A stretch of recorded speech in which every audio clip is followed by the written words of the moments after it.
Anselm Kiefer is one of the most famous artists working today, rising to prominence in the 1970s and 80s with his monumental mixed media paintings.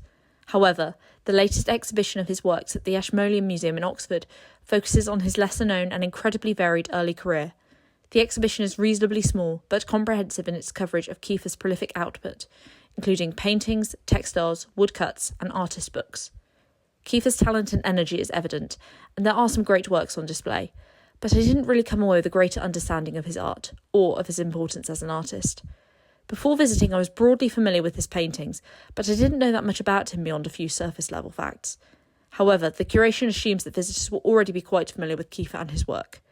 And taking myself as an example, I'm not sure that this is necessarily the case.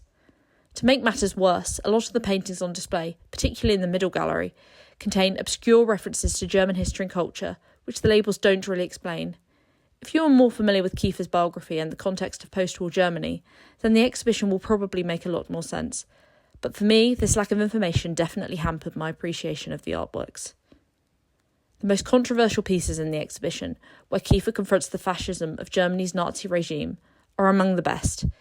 These shocking acts of performance art are so impactful that it makes many of the adjacent pictures pale in comparison. Notable exceptions include the satirical Still Life is Exciting, and von Schlieffen, a bruised and haunted soldier who personifies the loss of an entire generation of German men in the First World War. In complete contrast to his explorations into Germany's dark past, Kiefer's beautiful landscapes convey his deep love for nature.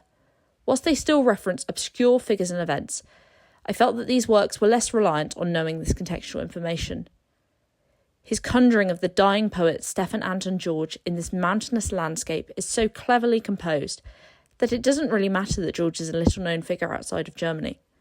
The landscapes also come across as more personal to Kiefer, with this 11-painting tribute to his wife Julia, as well as his depiction of his grandmother, who he lived with for part of his childhood. I was slightly confused by the decision to start the exhibition with paintings from 2023. It felt slightly jarring to go into an exhibition of early works and to see very recent pieces in the first gallery, but on reflection I guess these paintings did provide an interesting point of comparison. They are so different to anything else in the exhibition, and yet unmistakable in their style, with Kiefer's characteristic handwritten elements, inclusion of natural materials, and thick layers of built-up paint. Anselm Kiefer, Early Works, reveals an artist of great range.